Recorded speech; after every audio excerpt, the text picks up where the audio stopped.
दोस्तों नमस्कार, मैं विकास और आप देख रहे हैं चौकस भारत। देखिए, हर बुधवार की तरह इस बुधवार भी बीजेपी कार्यालय में सहयोग कार्यक्रम चला। इस सहयोग कार्यक्रम का अगुवाई नेता प्रतिपक्ष विजय सिन्हा ने किया है।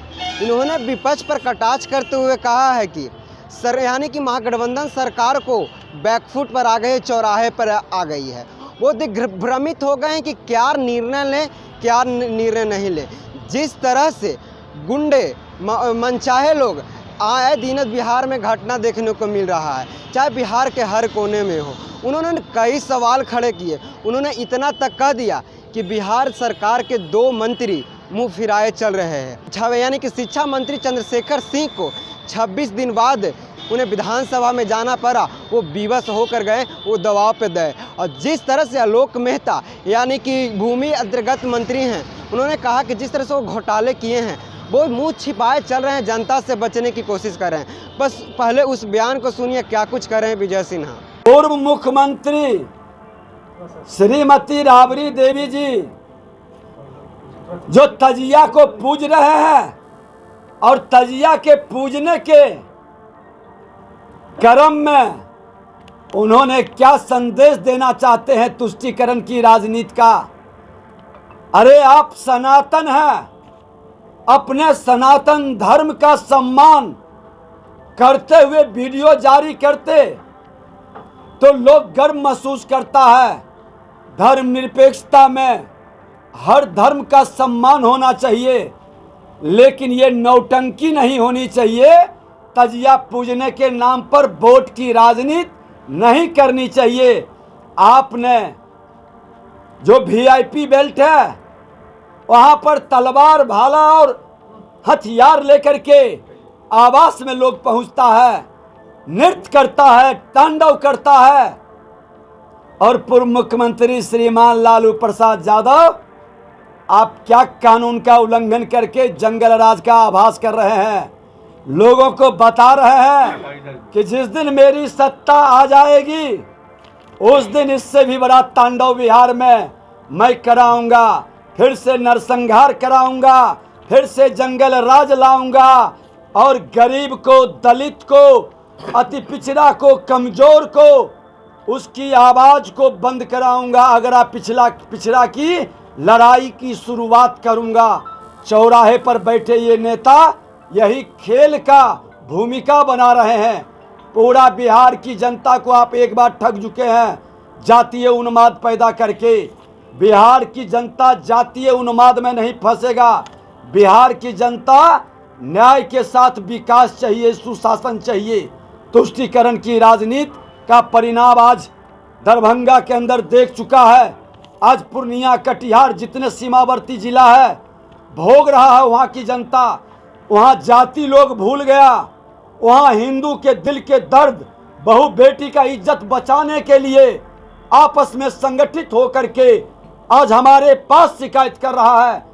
कई बार कई जिले में हमने दौरा किया है हिम्मत। ये तुष्टीकरण की राजनीति करने वाले सत्ता में बैठे लोग बहू बेटी का इज्जत बचा ले।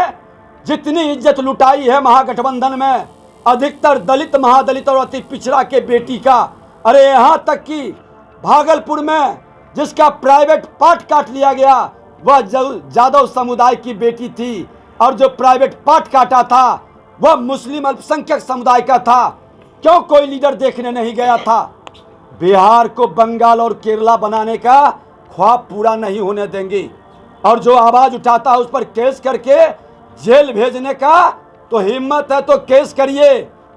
जेल जाने के लिए भाजपा का हर कार्यकर्ता तैयार है, लेकिन आपका ये आपराधिक चरित्र, ये जंगल राज को मुख्यमंत्री जनता राज बताकर गुंडा राज में तब्दील कर रहा है। ये कतई नहीं होने देंगे, हर कुर्बानी के लिए तैयार हैं। सरकार चौराहे पर खड़ी है, पूरी तरह से दिग्भ्रमित है, किस राह पर चले और निर्णय की स्थिति में है। एक तरफ शिक्षा मंत्री को 26 दिन के बाद अपने अपमान का घूंट पीकर कार्यालय आने के लिए विवश होना पड़ रहा है।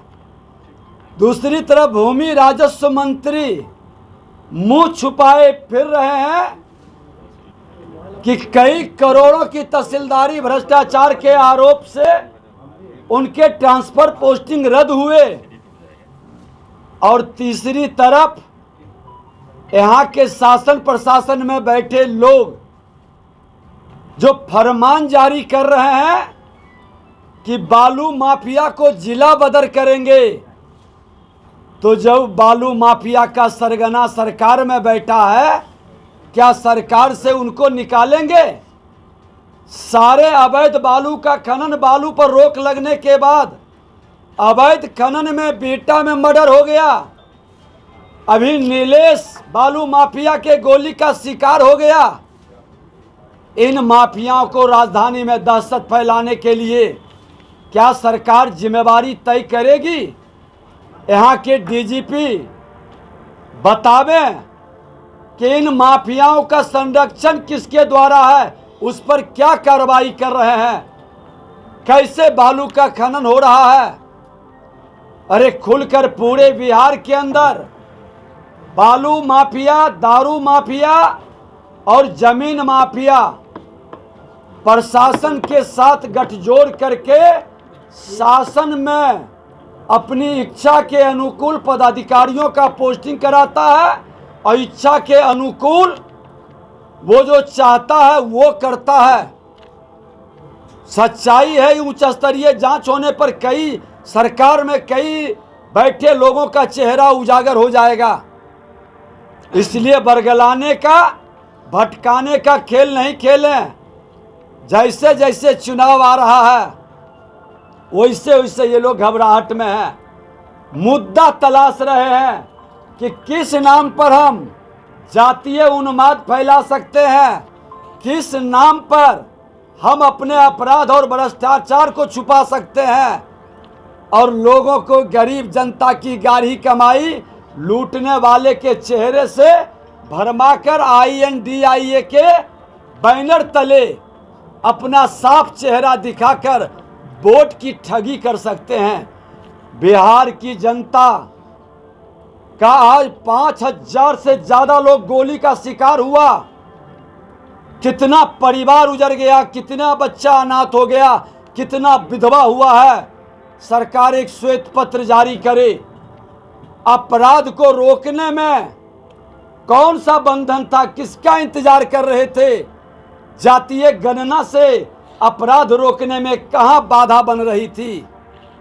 शिक्षा विभाग को तहस नहस करके शिक्षकों के आंदोलन को दबाने के लिए, शिक्षकों के प्रतिभा को कुचलने के लिए और बिहार के शिक्षक के भविष्य को नष्ट करने के लिए आपने जिस तरह के कानून और फरमान जारी कर रहे हैं, ये शिक्षा विभाग के अंदर सुधार से ज़्यादा अव्यवस्था फैलाने का एक बड़ी भूमिका हो रही है। जो विधायक प्रबंध समिति का अध्यक्ष होता था, जिस विधायक को मॉनिटरिंग का अधिकार था, उसके खर्च को देखने में उसकी भागीदारी मॉनिटरिंग में होती थी।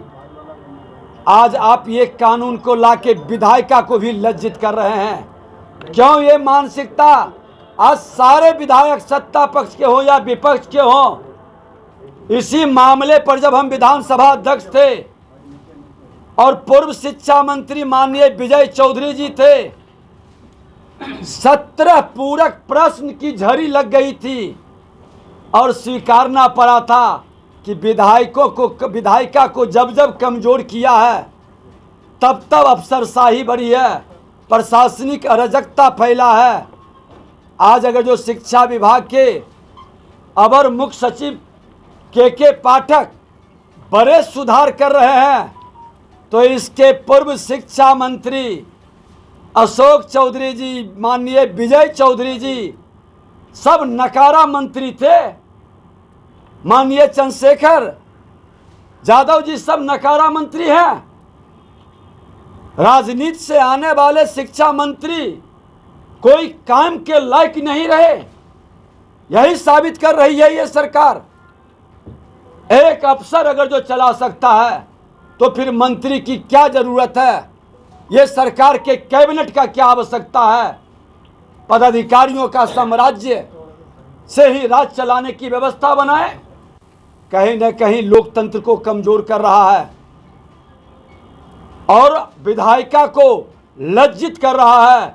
मुख्यमंत्री जी, आप लाचार बेबस होकर सिद्धांत विहीन राजनीति करने के कारण जिस तरह से लोकतंत्र के धरती पर लोकतंत्र का हत्या कर रहे हैं, कोई अगर जो नीति के विरुद्ध आवाज उठाए, आपके गलत कारनामाओं को उजागर करे, तो लाठियों से गोलियों से उसकी आवाज को दबा दे। ये कैसा गांधी जी का सिद्धांत? गांधी जी के बड़े समर्थक, बड़े सिद्धांतवादी लोग कैसा लाठियों की बौछार करने वाले, लाठी तंत्र और गोली तंत्र लाने वाले गांधी जी का अहिंसावादी नीति का कितना बड़ा समर्थक है, ये बिहार की जनता भी देख रही है। ये चौराहे पर खड़े हमारे मुख्यमंत्री, उप मुख्यमंत्री सत्ता के योग्य नहीं है।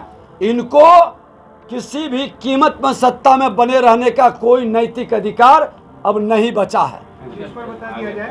देता हूं, नीतीश कुमार जी पटना साहिब से लड़ लें, 1 लाख से ज्यादा वोट से हारेंगे बुरी तरह से, और हिम्मत है तो बिहार के किसी क्षेत्र से लड़ लें, ये चुनाव हारेंगे। कोई ताकत नहीं लड़े बचाएगा। रे इनका जो सबसे बड़ा लाठी लठैती जो करते हैं, क्षेत्रीय दल के राष्ट्रीय अध्यक्ष मुंगेर से चुनाव हारेंगे, कोई ताकत नहीं बचाएगी उनको। आपने सुना होगा, इन दिनों माना जा रहा है कि बिहार सरकार के 2 मंत्री यानी कि आरजेडी से नाराज चल रहे हैं। शिक्षा मंत्री के पाठक के लेकर हो या आलोक मेहता का जितने भी ट्रांसफ़र किए हैं नीतीश कुमार द्वारा निरस्त कर दिया गया हो। काश ये लगाया जा रहा है कि इन लोग कार्यालय नहीं जा रहे हैं, यही कारण। लेकिन आज विजय सिन्हा ने कहा है कि दबाव देकर उन्हें किसी प्रेशर में उन्हें आज कार्यालय बुलाया गया और अपने कार्य का जायजा लिया गया।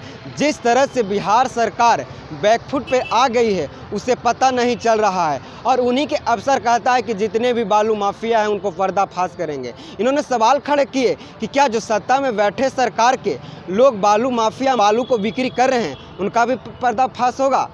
इसी तरह के तमाम खबर को देखने के लिए देखते रहिए चौकस भारत। धन्यवाद।